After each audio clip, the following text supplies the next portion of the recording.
sprengja dagsins. Ég ætla að ræða hérna eins kynbundinn launamun. Það hefur verið í tísku á Íslandi að tala þetta stórkostlega vandamál sem kynbundinn launamunur. En það jú þannig samt á Íslandi eins og víða annar staðar hérna vestræna heimi að það hefur verið ólöglegt í mörg ár eða áratugi að mismuna launafólki eftir kyni.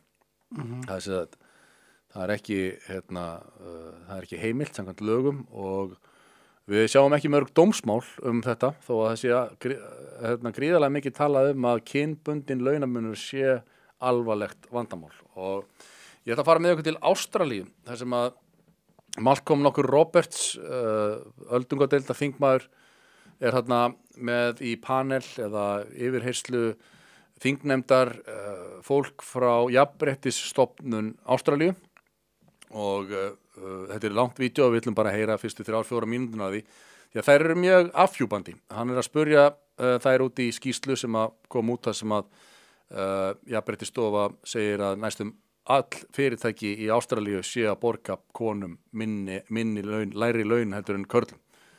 Mjög alvarleg fullyrðing og þetta núna tekið úr ástralska þinginu þann 2. júní síðastliðinn fyrir 4 dögum síðan. Við skulum heyra aðeins hvernig þessi orðaskipti fara fram. Thank you for appearing today. My question is fairly simple. It is illegal to pay men and women differently because of their sex in Australia, isn't it? Who's that? Yes. Yeah, okay. Thank you. How long has that been the case? Settu textan á hana. Since the 60s. It's the late 60s. Yeah, late 60s. Thank you. Is the data you publish on comparing male pay versus female pay on a like-for-like job basis? No, Senator, it very clearly is not, and it doesn't intend to be. So you could, for example, publish airline employees, and majority of pilots are men at the moment, women are increasing, and a majority of hostesses are female, so it would show a skew towards the men, because pilots are paid more than hostesses. That's absolutely right. That is the gender pay gap. That's the point. How is that the point? That's what the gender pay gap calculates. It is not seeking to calculate a like-for-like comparison. The definition is, and let's say we're doing an average gender pay gap, it's the average salaries of all men and the average salaries of all women and a comparison between the two. That is the simple, clear definition of the gender pay gap. Isn't that it's not on a like-for-like basis? It doesn't accommodate hours because men tend to work more hours and men tend to be in more dangerous jobs generally. So our calculation seeks to allow for, it annualises part-time or part-year earnings to an annualised full-time equivalent basis so that it does account and allow for the differences and make a fair comparison for people who are working non-full-time versus full-time. Sure. But that's very clear. But it is not a like-for-like comparison, and it doesn't seek to make that comparison. Isn't it then misleading? Not when the definition of what we're calculating is very clear. We're very clear on what the gender pay gap seeks to calculate. And as I said earlier, it's not a perfect measure. It's a proxy for gender equality. And with the clarity of what the definition is, then people can understand what the percentage reflects. So if a male pilot and a female pilot... Þetta nefnilega mjög afhjúpandi af því að við heyrum mikið talað þetta alvarlega vandamál sem kynbundinn launamunur og þá útreikningurinn alltaf sá sami eins og þarna í Ástralíu eins og þessu tilfelli. Það ekki verið að bera saman fólk sem vinnur sömu störf með sama starfsaldur eða sömu reynslu. Það hreinlega verið að bera saman konur og karla, meðal laun karla versus meðal laun kvenna og eins og hann benti á til dæmis ef við tekum sem sagt flugmenn sem að jafnaði fleiri karlar sem flugmenn heldur en konur þó að þeim fari fjölgandi konunum og ber saman við sem sagt flugfreyjur sem að jafnaði fleiri konur heldur en karlar sem að starfa sem flugfreyjur, það eru þetta til líka flugþjónar, það er ekkert algilt í þessu og engin að alhafa eitt neitt. En þau sem sagt, já, við erum að bera það saman, það er munurinn og þrátt fyrir að flugmenn sem sagt beri meiri ábyrgð og störf þeirra eru meira krefjandi, krefjist meiri þjálfunar, menntunar, reynslu og svo framvegis, að þá segir það að það skiptir ekki máli, við erum ekki að pæla í því. Þetta er bara jafnréttismál að meðal laun kvenna borin saman við meðal laun karla eru lægri og hann spyr, það skiptir engu máli hversu marga klukkutíma þú ert að vinna eða hversu hættulegt starfið er, nei, við erum ekki því. Og vandamálið samkvæmt þeim er sem sagt bara að það sé munur á að konur séu að vinna önnur störf sem að fái minna greitt og það er það sem þetta snýst þetta er sem sagt bara agenda fyrir sem sagt ákveðna hugmyndafræði í þessu tilfelli er hugmyndafræðin svo bara að konur eigi óháð því við hvað þær starfa að vera með sömu laun og karlar fá fyrir allt önnur störf og það er þetta engin sanngirni í því, það dettur engum í huga að það ætti að vera þannig. Hann sagði sjálfur, hann skrifaði þarna texta við myndbandið þar sem hann segir frá því, hann spurði Jafnréttisstofu, VGEA, fullyrðingar þeirra að næstum öll fyrirtæki í Ástralíu borgi konum minna en körlum. Gögnin þeirra bera ekki saman hversu mikið karl og kona sem vinna sömu vinnu hjá sama fyrirtæki fá greitt. Þetta er gríðarlega villandi þar sem ekki er tekið tillit til eigin vals, vinnustunda, yfirvinnu, áhættu eða þeirra staðrindar að það hefur verið ólöglegt að borga konum minna en körlum í áratugi eins og ástralska jafnréttisstofan viðurkenndi fyrir þingmannunum í þessu myndbandi. Og svo segir hann bætir við það sem 78% vinnuafls á jafnréttisstofu í Ástralíu eru konur, kvenkyns, þá virðist sú stofnun ekki vera best til þess fallin að lesa yfir einum né neinum jafnréttismál á meðan að þeim mistekst fullkomlega að ná því markmiði sjálf. Og þetta er nákvæmlega eins og það er hér á Íslandi líka. Jafnréttisstofa, ég man ekki hvernig talaði þar, það var eitthvað fáránlega lélegt hlutfall þegar kemur að jafnrétti þar. Og það er áhugavert einmitt að veltaði fyrir sér, ok, gott og vel, segjum að þetta sé vandamál per se að konur þrátt fyrir að vinna önnur störf og þrátt fyrir að vinna ekki jafn hættuleg störf, þessi með lægra laun og þetta er vandamál við verðum sem samfélag verðum við að gera eitthvað í þessu. Af hverju erum við þá ekki að tala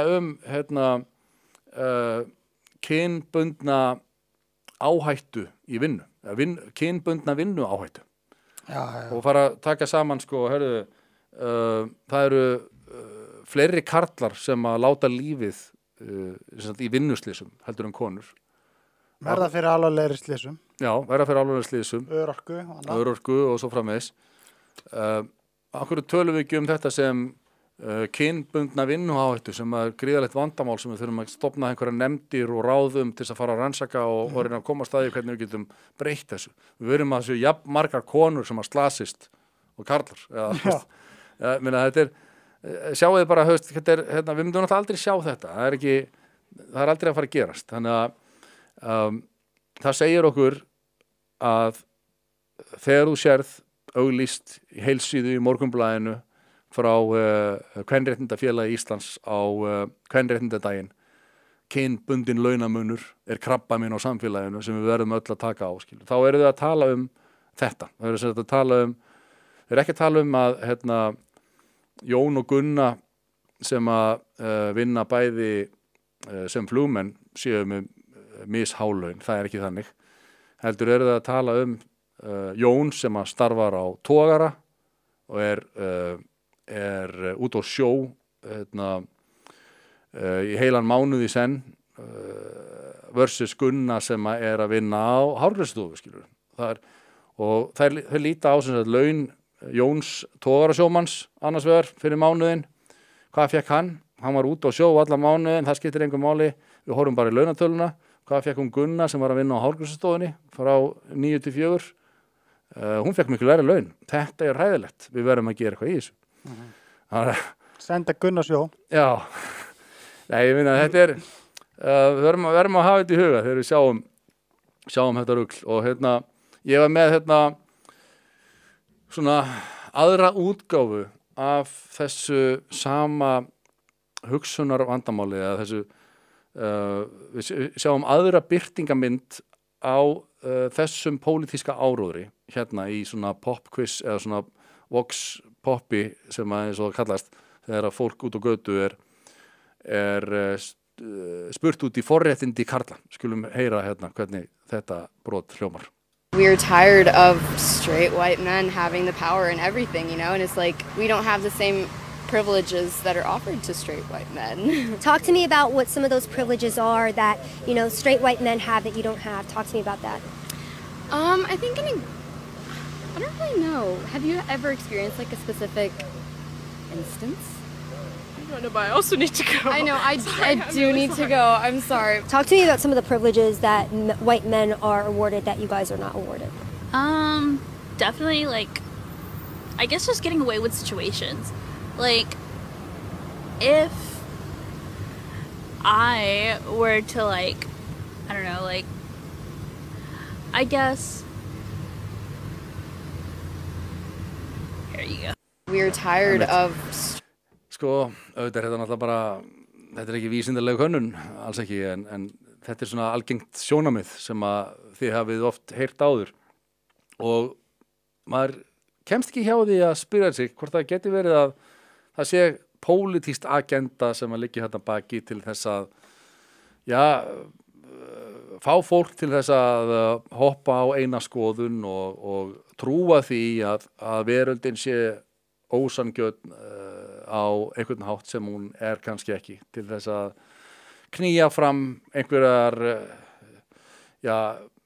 þetta er einhvers svona valdatók það er verið að reyna að fá konur til þess að upplifa sig sem niðurtroðnar og þær líti á karlinn sem einhvers konar óvinn. Þetta er bara svo stapulegt hvað að sjá ekki margir í gegnum þetta, þó að margir gera það reyndar en ekki nógu margir. En þetta er algjörlega innan tómt þvaður.